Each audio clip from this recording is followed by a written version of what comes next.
박영수 전 특검 수사에 검찰은 속도를 내고 있습니다. 그리고 오늘 저희 동아일보가 한 가지 흥미로운 단독 보도를 했는데 안 그래도 검찰은 박영수 전 특검이 대장동 일당의 뒤를 봐주는 대가로 200억대 상당의 건물과 부동산을 받기로 한 것 아니냐라고 의심을 하고 있습니다. 알고 봤더니 화천대유의 전신업체의 대표가 박영수 특검 측근의 제자였다. 박영수 전 특검이 사실상의 본인 사람을 앉혀놓고 200억대의 토지를 받으려 했던 것 아니냐. 검찰은 강하게 의심하고 있습니다. 화천대유 전신업체의 대표 알고 봤더니 박영수 전 특검의 입김이 가는 사람이었다. 박영수 전 특검의 최측근인 양 전 특검보의 제자를 앉혀놨다는 거예요.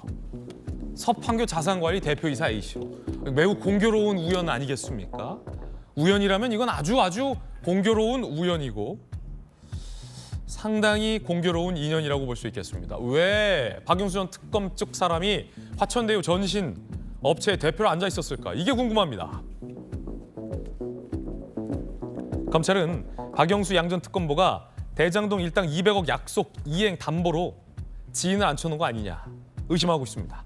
김만배 대표이사보다 양 전 특검보가 서판교 자산관리 실제로 관리한 건 맞다 라고 검찰 조사에서 진술도 했다는 거예요. 그러니까 바지사장 이런 표현 있잖아요. 앉혀놨던 서판교 대표보다 양 전 특검보, 박영수 사람, 양 전 특검보가 실제로 서판교 자산관리를 관리했다라고 김만배 씨가 검찰에서도 진술을 했다. 동아일보가 이것까지 취재했어요. 박영수 전 특검은 혐의를 부인하고 있습니다.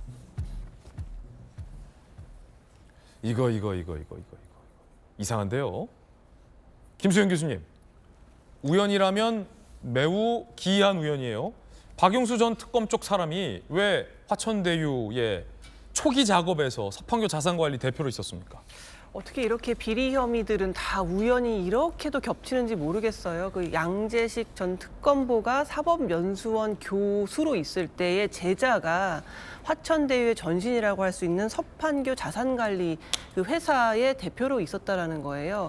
그러니까 사실상은 양재식 전 특검보가 자기 제자를 그 회사에 심어놓고 뒤에서 조종하지 않았나 이런 지금 의혹이 일고 있는 건데요. 어쨌든 지금 원래 이 사건이 불거졌을 때는 그냥 박영수 전 특검이 뭐 약간 이런저런한 편의를 봐주고 돈을 받은 그런 사건인가라고 생각했는데 지금 보니까 거의 공범이라고 봐도 될 만큼 초기에 땅 작업을 같이 하려고 했었던 것 같아요. 그래서 그 컨소시엄을 구성하는 과정에서 마음에 들지 않는 회사가 너무 설치니까 그 회사는 좀 빠지게 해주세요라는 식의 그 청탁을 받고 대신에 200억 상당의 부동산을 받기로 한 거죠. 그래서 지금 이게 그 땅 작업을 하는 과정에서도 지금 박영순 전 특검 측의 입김이 작용했다라는 거거든요. 그래서 이게 단지 뇌물 받고 뭐 이런 것보다 어쩌면 공범에 가깝다는 생각도 들고요. 그리고 두 번째로 이게 참 재밌는 게 박영수 전 특검의 앞선 사람이 그러니까 양재식 전 특검보예요. 그러니까 박영수가 양재식이라는 사람을 앞세웠고 그 사람이 또 제자를 앞세웠거든요. 이게 이재명 대표를 둘러싼 사건하고 되게 비슷해요. 이재명 사건의 앞에는 정진상이 있고 정진상 다음에 유동규가 있고 이런 식으로 쭉 있어서 꼬리를 어디서 자르느냐가 우리가 얘기가 됐었잖아요. 박영수 전 특검도 지금 자기하고는 무관한 사건이라고 하지만 그 사람을 대변하는 사람이 양재식이었고 양재식의 이익을 대변하는 사람이 그 제자였기 때문에 이거 어디서 꼬리 자르려고 할지 그것도 굉장히 주목되는 대목입니다. 안 그래도 지금 박영수 전 특검이 김만배 씨에게 5억을 송금하잖아요. 그런데 박영수 전 특검은 내 인척이 김만배에게 빌린 돈을 내 계좌를 통해서 갚은 거다라고 석연치 않은 해명을 하고 있어서 무슨 특검이 이렇게 자기 통장을 쉽게 빌려주냐라는 우픈 비판의 목소리도 있는 상황인데 검사 출신의 김광삼 변호사님, 이거 어떻게 보십니까?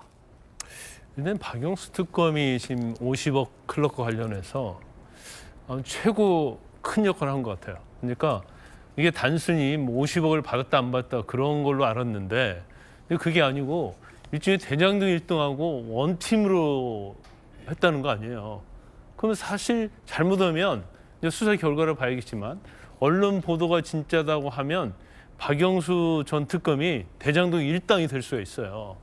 그런데 지금 언론 보도에 나온 거 보면 본인이 서펑교 자선 관리 같은 걸 같이 협업해서 만들고 거기에 이제 어떻게 보면 양재시 특검보도 이제 같이 검사 출신인데 같은 법무법인에서 이제 10년 이상 같이 근무했다는 거 아니에요.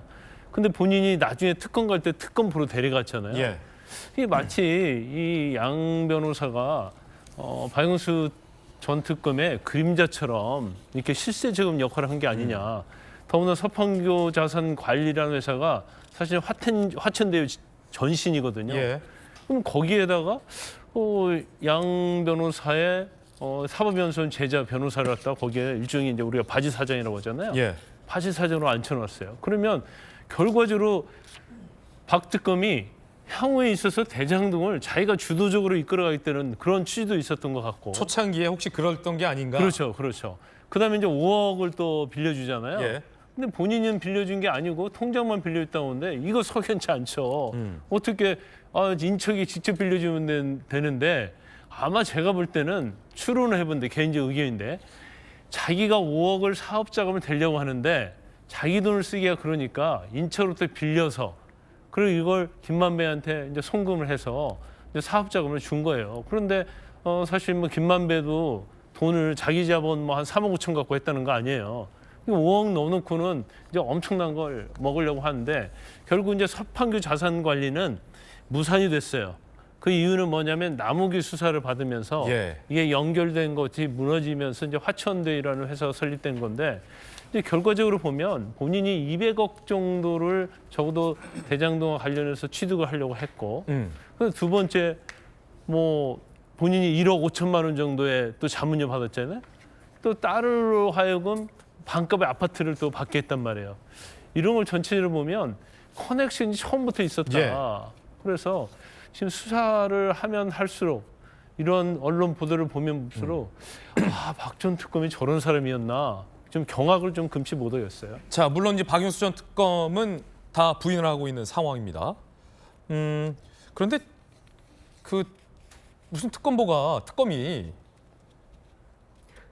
뭔가 좀 이렇게 이윤이 나올 것 같으면 가짜 수산업자한테 포르쉐도 의혹이 있었고 딸도 화천대유에서 아파트도 싸게 하고 특검 임명 잘못한 거 아닙니까? 어떻게 보면 이제 본인이 이제 물론 이제 확정된 건 아니니까 예. 그런 식으로 하는 사람이 마치 뭔가 특검을 해서 정의를 실현하는 것처럼 사실 박근혜 전 대통령에 대한 국정농단 수사 때 이 박영수 전 특검이 얼마나 많은 국민들로부터 지지를 받았습니까? 그때 뭐 대통령 나가야 한다는 얘기도 나왔어요. 워낙 인기가 많아서.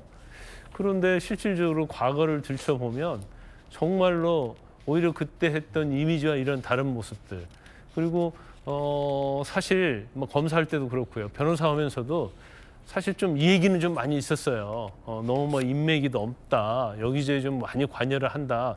그런 소문이 있었는데 대장동 관련해서 이러한 것들이 터지면서 보니까 박영수 전 특검이 과연 뭐 탄핵에 있어서 검사를 특검을 할 정도의 어떤 자격이나 자질이 있느냐. 이런 부분에 대해서 또 많은 의문을 제기하는 분이 많은 것 같습니다. 그렇군요. 자, 아직 뭐 박영수 전 특검의 의혹은 의혹 단계다라는 말씀 거듭 드리겠습니다.